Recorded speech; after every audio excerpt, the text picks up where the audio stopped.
Hi అండి, good morning everyone. Welcome to turning point.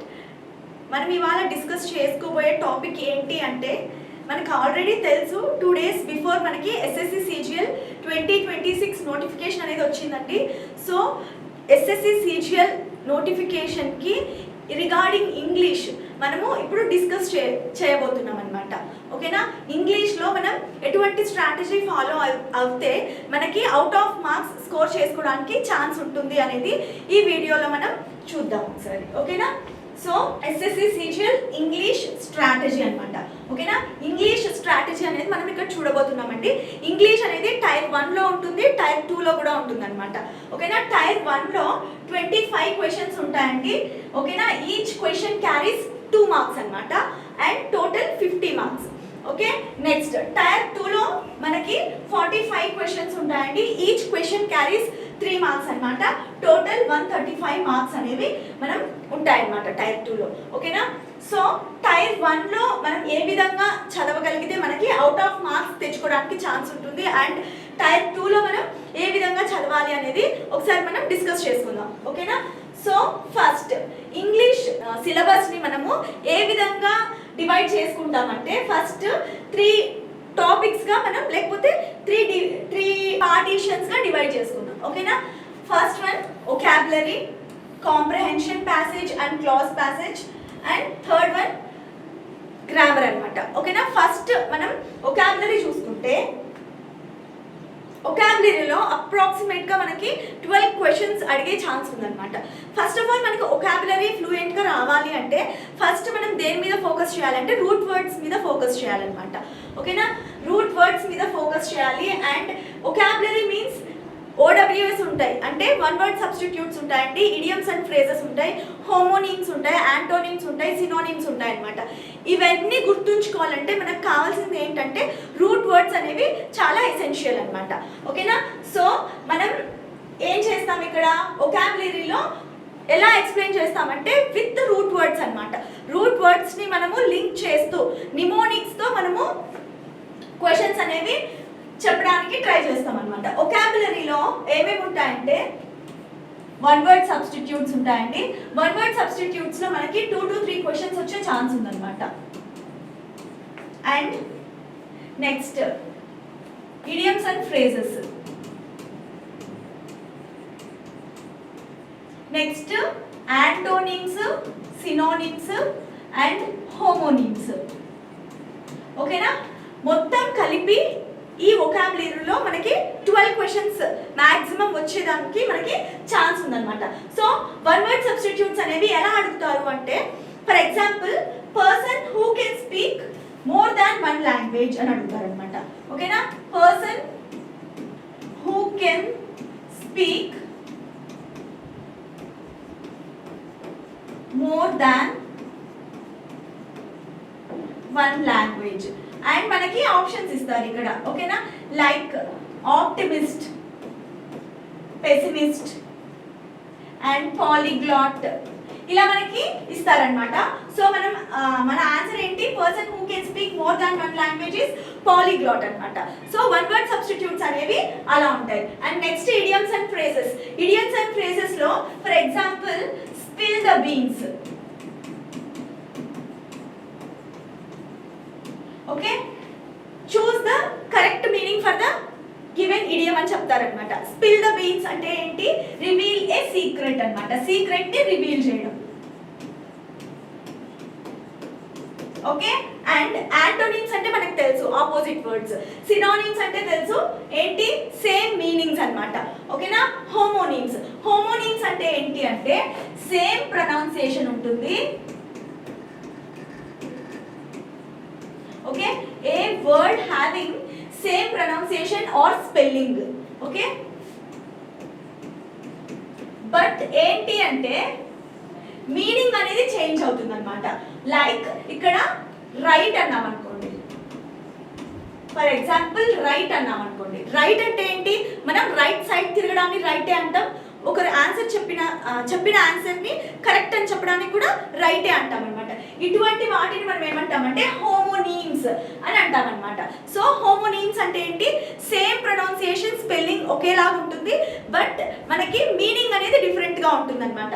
So ఇవన్నీ నేర్చుకుంటే మనకి ఒకాబులరీలో ఏమవుతుందంటే 12 మార్క్స్ గెయిన్ చేయడానికి ఛాన్స్ ఉంటుందన్నమాట.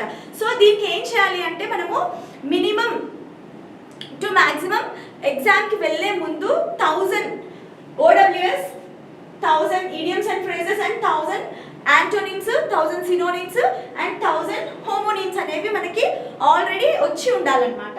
So next comprehension passage and clause passage అనమాట. Okay, comprehension passage and clause test అని అంటాం. కాంప్రహెన్షన్ ప్యాసేజ్లో మనకి ఒక ఈజీ ప్యాసేజ్ ఉంటుందండి, అండ్ టైప్ 2లో అయితే 2 డిఫికల్ట్ ప్యాసేజెస్ ఉంటాయి అనమాట. ఓకే, టైప్ 2లో మనం మెయిన్గా comprehension passage and clause test గురించి ఫోకస్ చేయాలి, అండ్ రిమైనింగ్ ఈ టాపిక్స్ అన్ని మనం నేర్చుకున్నా కూడా టైప్ 2కి సరిపోతుంది అనమాట. ఓకేనా. సో టైర్ 1లో కాంప్రహెన్షన్ ప్యాసేజ్ ఉంటుంది, క్లాజ్ టెస్ట్ కూడా ఉంటుంది. కాంప్రహెన్షన్ ప్యాసేజ్లో మనకు ఆల్రెడీ తెలుసు కదా, ఒక ప్యాసేజ్ ఇచ్చి కింద రిలేటెడ్గా 5 క్వశ్చన్స్ ఇస్తారనమాట. మనం 5 క్వశ్చన్స్కి ఆన్సర్స్ చేయాలి రిగార్డింగ్ దట్ ప్యాసేజ్ అనమాట.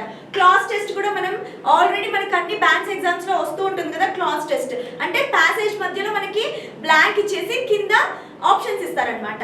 అందులో నుండి మనకి 5 క్వశ్చన్స్ వస్తాయన్నమాట. ఏదర్ కాంప్రహెన్షన్ ప్యాసేజ్ అయినా రావచ్చు, లేకపోతే క్లాజ్ టెస్ట్ అయినా రావచ్చు అండి. ఓకేనా. ఈచ్ 10 క్వశ్చన్స్ అనమాట. ఓకేనా, ఒక్కొక్క దాంట్లో 5 క్వశ్చన్స్ కదా, సో 2 కలిపి 10 questions. Next one grammar. Grammar అప్రాక్సిమేట్గా మనకి 6 క్వశ్చన్స్ వచ్చే ఛాన్స్ ఉంటుందన్నమాట. ఓకేనా. 6 క్వశ్చన్స్ ఎలా వస్తాయంటే ఈ టాపిక్ నుండే మనకి రావచ్చు అని మనము కరెక్ట్గా చెప్పలేమండి. ఎటువంటి topics related to grammar topics ఏవైనా, like active passive voice, direct indirect speech, subject verb agreement, అవన్నీ కంపల్ చేసుకొని వాళ్ళు అందులో నుండి మనకి రిమైనింగ్ మార్క్స్ అనమాట. ఓకే, ఇవి ఎక్స్క్లూడ్ చేస్తే రిమైనింగ్ మార్క్స్ మనకి గ్రామర్ నుండి రావాలన్నమాట. ఇప్పుడున్న టైంకి మనము గ్రామర్ రూల్స్ నుండి వస్తే మనకి టైం సరిపోదండి. ఫస్ట్ ఆఫ్ ఆల్ మనం ఏం నేర్చుకోవాలి అంటే మార్క్స్ అనేవి చేస్తూ వస్తూ ఉంటే మనకి ఏమవుతుందంటే ఒక ఐడియా వస్తుందన్నమాట. ఫస్ట్ ఆఫ్ ఆల్ మనం ఇక్కడ ఇచ్చిన టాపిక్స్ మీద కొంచెం కమాండ్ ఉందనుకోండి, మనం ఈజీగా టైర్ 1 గెట్ ఆన్ అవ్వడానికి ఛాన్స్ ఉంటుంది. లైక్ సబ్జెక్ట్ వర్బ్ అగ్రిమెంట్ అనమాట. సబ్జెక్ట్ వర్బ్ అగ్రిమెంట్ అంటే ఏంటి అంటే, ఇప్పుడు మనకి ఇలాంటి క్వశ్చన్స్ ఎర్రర్ డిటెక్షన్లో రావడానికి ఛాన్స్ ఉంటుంది అనమాట. లైక్ ఇప్పుడు చూడండి, సబ్జెక్ట్ సింగులర్ అనుకోండి, మనకి వర్బ్ కూడా ఎలా ఉండాలి, వర్బ్ కూడా సింగులర్ లో ఉండాలన్నమాట. ఇది మనకి ఏమంటాం, సబ్జెక్ట్ వర్బ్ అగ్రిమెంట్ అని అంటాం అనమాట. Okay, the lists dash on the table అన్నారు అనుకోండి, the lists plural, the lists dash on the table. Example subject verb agreement కి the lists dash on the table అంటే ఆప్షన్స్ ఈజ్ ఇవ్వచ్చు, are ఇవ్వచ్చు, was ఇవ్వచ్చు, అండ్ వర్ ఇవ్వచ్చు అనమాట. Okay, lists అనేది ఏంటి, ప్లూరల్ ఫామ్. కాబట్టి మనము వర్బ్ అనేది ఏం యూజ్ చేస్తామండి, ప్లూరల్ వర్బ్ యూజ్ చేస్తాం. That is are. ఈజ్ అనేది సింగులర్, ఆర్ అనేది ప్లూరల్ కదా. So this is called subject verb agreement అనమాట. ఓకే, ఇలాంటి కొన్ని మనము రూల్స్ నేర్చుకుంటే మనము గ్రామర్ గెట్ ఆన్ అవ్వడానికి ఛాన్స్ ఉంటుంది అనమాట ఇప్పుడున్న టైంలో. నెక్స్ట్ వన్ ఫ్రేజల్ వర్బ్ అనమాట. ఫ్రేజల్ వర్బ్ అంటే ఏంటి, like put off. Okay, put off అంటే ఏంటంటే పోస్ట్ పోన్ చేయడం అనమాట. ఓకేనా. సో ఇలాంటివన్నీ సెంటెన్స్ ఫామ్లో ఇస్తారు. The meeting was dash because the manager was absent. ఆప్షన్స్లో ఏమి ఇస్తారు, put off, cut off, call of, ఇలాంటివి ఇవ్వచ్చు అనమాట. సో మనం కరెక్ట్ ఫ్రేజల్ వర్బ్ ఏముంటుందంటే ఇక్కడ మీటింగ్ వాజ్ పోస్ట్ పోన్డ్ అనే చెప్తాం బికాస్ మేనేజర్ వాజ్ యాబ్సెంట్ కదా. So put off is the correct phrasal verb అనమాట. ఇలాంటివి మనం ఫ్రేజల్ వర్బ్స్ లో నేర్చుకోవాలి. And verb forms, verb forms కూడా చాలా ఇంపార్టెంట్ అండి. ఎందుకు అంటే మనకి ఇక్కడ సబ్జెక్ట్ వర్బ్ అగ్రిమెంట్ లో ఎలాంటి రూల్స్ అయితే ఉంటాయో సేమ్ వర్బ్ ఫార్మ్స్ లో కూడా మనకి అలాంటి రూల్సే ఉంటాయి అన్నమాట, ఇంటర్ కనెక్టెడ్ గా ఉంటాయి. సో లైక్ ఎలా అంటే she dash to market every day. So ఇక్కడ చూడండి, go, goes, going and gone అని చెప్పామనుకోండి. ఇక్కడ షీ అనేది ఏంటి, సింగులర్ కదా. కాబట్టి మనం వర్బ్ కూడా ఏ వర్బ్ యూజ్ చేస్తాం, singular form of verb use చేస్తాం. వర్బ్కి ఎప్పుడు ఎస్ అని వస్తే అది మనకి సింగులర్ ఫామ్ అని అర్థం అనమాట. సో ఇక్కడ ఎక్కడ ఉందండి, బి. గోస్ అనేది మనకి సింగులర్ ఫామ్ కాబట్టి she goes to the market or she goes to market every day అనమాట. ఇది మనకి కరెక్ట్ వర్బ్ ఫామ్. ఓకే, ఇవన్నీ చాలా ఇంపార్టెంట్ టాపిక్స్ అండి. ఓకేనా, వర్బ్ ఫామ్స్ నుండి మనకి ఇలా క్వశ్చన్స్ వస్తాయి అనమాట. నెక్స్ట్ అందరికి తెలిసినట్టే active and passive voice. Okay, active voice లోకి ఇచ్చి నెక్స్ట్ ప్యాసివ్ వాయిస్ లోకి చేంజ్ చేయమని చెప్తారనమాట, లేదా ప్యాసివ్ వాయిస్ లోకి ఇచ్చి యాక్టివ్ వాయిస్ లో చేంజ్ చేయమని చెప్పొచ్చు. Next one fill in the blanks. Fill in the blanks ఎలా అడగచ్చు అంటే లైక్ వర్బ్ ఫామ్స్ అయినా అడగచ్చు, ఫ్రేజల్ వర్బ్స్ అయినా అడగచ్చు, లేకపోతే టెన్సెస్ అయినా అడగచ్చు, ఏమైనా అడగచ్చు అండి. లేకపోతే డిగ్రీస్ ఆఫ్ కంపారిజన్ నుంచి కూడా మనకు అడిగే ఛాన్స్ ఉందన్నమాట. Okay, fill in the blanks కి వాటి నుండి వస్తాయి అనమాట. Sentence correction.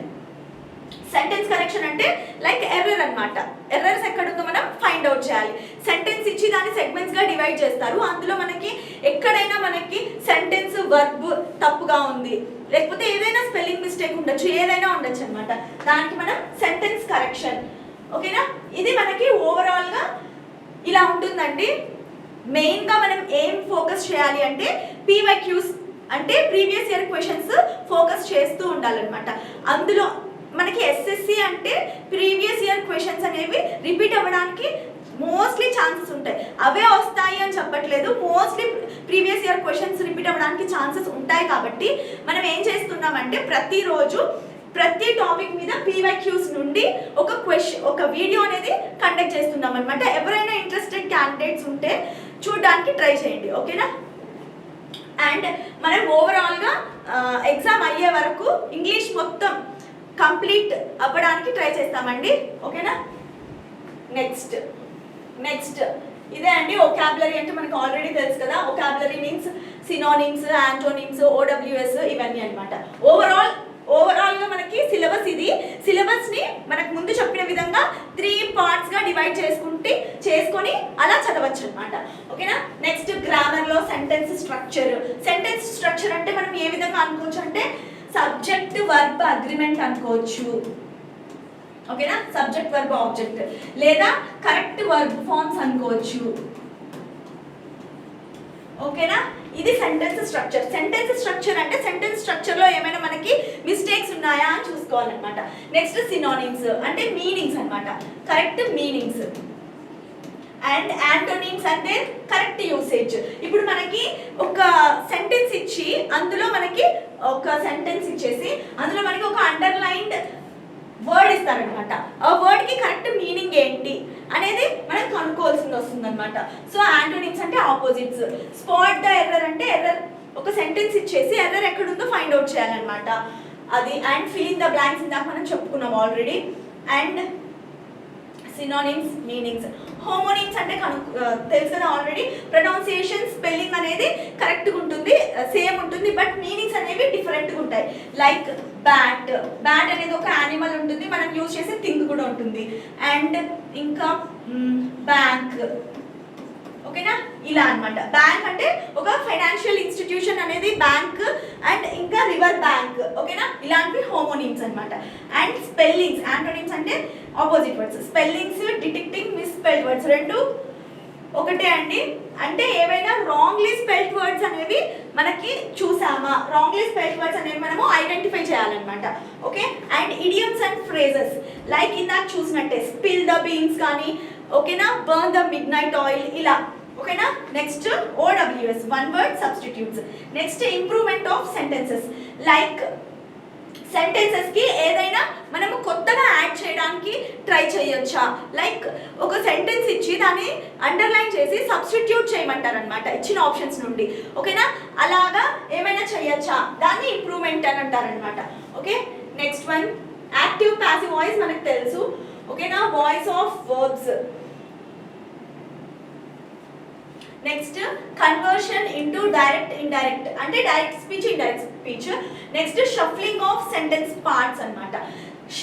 Shuffling of sentence part అంటే ఏంటంటే అండి, ఒక సెంటెన్స్ ని బ్రేక్ చేసేసి దాన్ని జంబ్లింగ్ లాగా ఇస్తారనమాట. సెంటెన్స్ లోనే జంబ్లింగ్ ఇస్తారు. Like I am walking in the park అంటే I park walking. In the. Okay, దీన్ని మనకి ఎలా ఇస్తారు? ABCD ఇస్తారనమాట. మనకి దీన్ని కరెక్ట్ ఫామ్ లోకి షఫుల్ చేయాలి. ఓకేనా? This is called shuffling of sentence parts అనమాట. సెంటెన్స్ లోని పార్ట్స్ ఇలా షఫుల్ చేసిస్తే మనం కరెక్ట్ ఆర్డర్ లో దీన్ని ఉంచాలి. Next, shuffling of sentences in a passage. This is nothing but jumbled sentences అనమాట.